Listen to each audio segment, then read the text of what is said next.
ഈ സംഭവം കേട്ടപ്പോൾ ഏഷ്യാനെറ്റിലൂടെയാണ് ഈ ബിന്ദു മേനോൻ എന്ന് പറയുന്ന ഗണേഷ് കുമാറിൻ്റെ ഇപ്പോഴത്തെ ഭാര്യയുടെ കമൻറ്റുകൾ ഞാൻ കേട്ടപ്പോൾ ഞാൻ ഞെട്ടിപ്പോയി. കാരണം ഒരു മന്ത്രിയുടെ ഭാര്യ മന്ത്രിയുടെ വീട്ടിൽ കുടുംബ വീട്ടിൽ ചെല്ലുമ്പോൾ കാണാൻ പാടില്ലാത്ത കാണുന്നു, അത് അവർ ക്യാമറയിൽ പകർത്തുന്നു, പകർത്തിയ ആ ക്യാമറ അടങ്ങുന്ന ഫോൺ പിടിച്ചു പറിക്കാൻ ശ്രമിക്കുന്നു. അവർ പോലീസിനെ വിളിക്കുന്നു, പോലീസ് എത്തുന്നു, നിഷ്ക്രിയമായി പോലീസ് മടങ്ങുന്നു. ഇതൊക്കെ കേൾക്കുമ്പോൾ എനിക്ക് തോന്നുന്നത് നമ്മളൊക്കെ വടക്കേ ഇന്ത്യയിലാണോ ജീവിക്കുന്നതെന്നുള്ളതാണ്. വടക്കേ ഇന്ത്യയിലാണ് ഇത്തരം സംഭവങ്ങൾ ഉണ്ടാകുന്നത്. പക്ഷേ കേരളത്തെ പോലെ സ്ത്രീ സുരക്ഷയ്ക്ക് വളരെയധികം പ്രാധാന്യം കൊടുക്കുന്ന ഒരു സംസ്ഥാനത്ത് ഒരു സംസ്ഥാന മുഖ്യമന്ത്രിയുടെ ക്യാബിനറ്റിലെ ഒരു അംഗത്തിനെതിരെയാണ് അദ്ദേഹത്തിൻ്റെ ഭാര്യ ഈ ആരോപണമായി രംഗത്ത് വന്നിരിക്കുന്നത്. ആരോപണം നിസ്സാരമല്ല. ഇതേ ആരോപണം ആദ്യത്തെ ഭാര്യ യാമിനി തങ്കച്ചിയും പറഞ്ഞിട്ടുണ്ട്. അവർ വിവാഹബന്ധം വേർപെടുത്തി. കാര്യം ഇത്തരം സംഭവങ്ങൾ കണ്ടുകൊണ്ടൊരു ഭാര്യയ്ക്ക് ഒരിക്കലും ഭർത്താവിനോടൊപ്പം കഴിയാൻ പറ്റാത്തതുകൊണ്ട് അവർ കുഞ്ഞുങ്ങളെയും ബന്ധം വേർപെടുത്തി. അതിന് ശേഷമാണ് ഈ ബന്ധത്തിലേർപ്പെട്ടത്. നമ്മളിപ്പോൾ പറയാം, ഈ സമീപകാലത്ത് ഉമ്മൻചാണ്ടിയുടെ സോളാർ കേസ് എടുത്താലും ആ സോളാർ കേസിലൊക്കെ ഒരു ദാക്ഷിണ്യവും ദയാദാക്ഷിണ്യവും ഉമ്മൻചാണ്ടിയുടെ ആരും കാണിച്ചിട്ടില്ല. മാത്രമല്ല, ഇപ്പോൾ രാഹുൽ മാങ്കൂട്ടത്തിനെതിരെ കാനഡയിൽ നിന്ന് ഒരു ഓൺലൈനായിട്ട് പരാതി വന്നപ്പോൾ ആ പരാതി അടിസ്ഥാനത്തിൽ രാഹുൽ മാങ്കൂട്ടത്തിനെ പോയി വളഞ്ഞിട്ട് പിടിച്ച് കേസെടുത്ത് കോടതിയിൽ ഹാജരാക്കി, കോടതി റിമാൻഡ് ചെയ്ത് 10-25 ദിവസം ജയിലിൽ കിടന്നു. അപ്പോൾ ഒരു സ്ത്രീകളോട് ക്രൂരമായി പെരുമാറുന്ന ആളുകളോട് രണ്ടു തരം സമീപനം ഒരിക്കലും ഒരു ഗവൺമെൻറ് പാടില്ല. രാഹുൽ മാങ്കൂട്ടത്തിനോട് കാണിച്ച അതേ സമീപനം തന്നെ ആയിരിക്കണം ഗണേഷ് കുമാറിനോട് കാണിക്കേണ്ടത്. കാര്യം ഇവരിലല്ലോ സംഭവം ഇവർ പറഞ്ഞത് പബ്ലിക് ഡൊമൈനിൽ വന്നു കഴിഞ്ഞു. ആർട്ടിഫിഷ്യൽ ഇൻ്റലിജൻസ് ഉപയോഗിച്ചിട്ടല്ലോ ഇതൊക്കെ പറഞ്ഞിരിക്കുന്നത്. ഏഷ്യാനെറ്റ് എന്ന് പറയുന്ന കേരളത്തിലെ ഏറ്റവും വലിയ ഒരു ചാനലിൻ്റെ ഏറ്റവും പ്രഗത്ഭനായ ഒരു മാധ്യമ പ്രവർത്തകനോടാണ് അവർ പറഞ്ഞിരിക്കുന്നത്.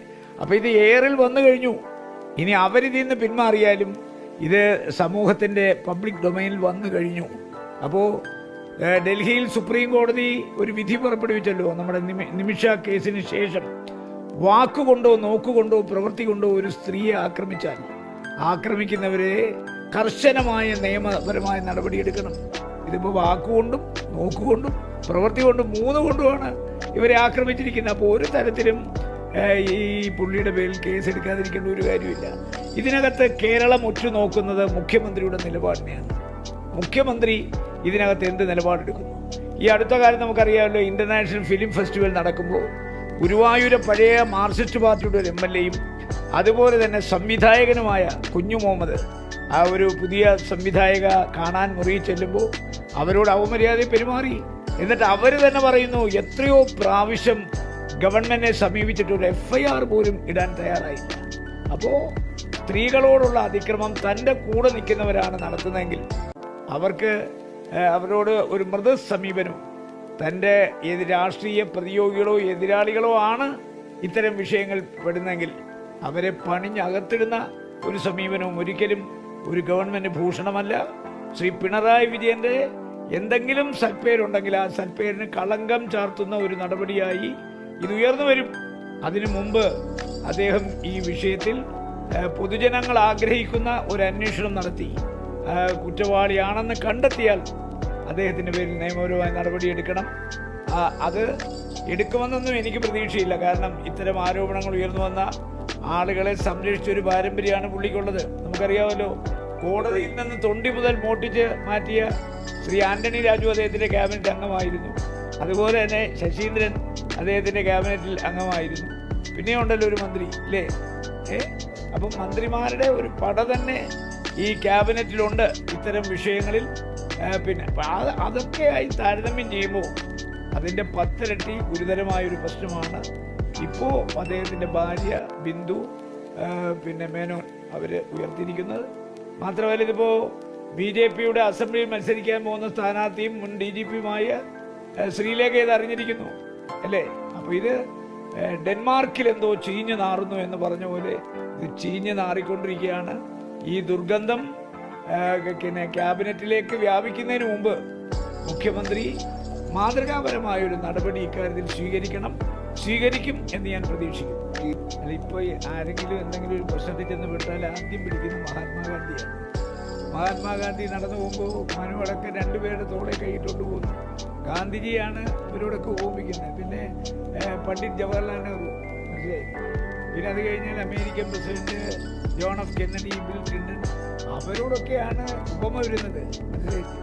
അപ്പോൾ ഒരു ന്യായീകരണത്തിന് വേണ്ടി ആരെയൊക്കെയാണ് ഈ വിഷയത്തിലേക്ക് വലിച്ചടിക്കുന്നത്.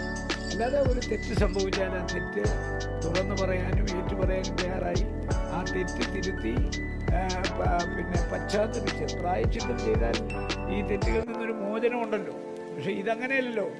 ഈ വലിയ വലിയ മഹാരഥന്മാരുടെ പട്ടികയിലേക്ക് ഞാനും ഉണ്ട്. അവർ മാത്രമല്ല, അവരുടെ പട്ടികയിൽ ഞാനും ഉണ്ട്. ഇനിയിപ്പോൾ പുള്ളി വേണേൽ പറയുമല്ലോ, അമേരിക്കൻ പ്രസിഡന്റ് ട്രംപ്, അതുപോലെ തന്നെ ബിൽ ക്ലിന്റൺ, അതുപോലെ തന്നെ നമ്മുടെ ഏറ്റവും വലിയ വ്യാവസായിക പ്രമുഖൻ, ഇവരെല്ലാം ജിഫ്രി എപ്സ്റ്റീൻ ഫയലിലുണ്ടല്ലോ. ഈ കരീബിയൻ ദ്വീപസമൂഹത്തിൽപ്പെടുന്ന ഈ പറയപ്പെടുന്ന പിന്നെ ലിറ്റിൽ സെന്റ് ജെയിംസ് എന്ന് പറയുന്ന ദ്വീപസമൂഹത്തിൽ നടന്ന അതിലെത്രയോ വലിയ പ്രമാണിമാരുണ്ട്, അല്ലേ? അവർക്ക് ഇതാകാതെ പിന്നെ എനിക്കെന്താ ആയിക്കൂടെ എന്നുള്ളതാണ് പുള്ളി ചോദിക്കുന്നത്. ഇപ്പോൾ ധാർമ്മിക മൂല്യങ്ങൾക്കൊന്നും വലിയ വിലയുള്ള കാലമല്ലല്ലോ. ഒരു ക്രിട്ടിക്കൽ തിങ്കിങ് ഒന്നും ഇപ്പോൾ ഇല്ലല്ലോ.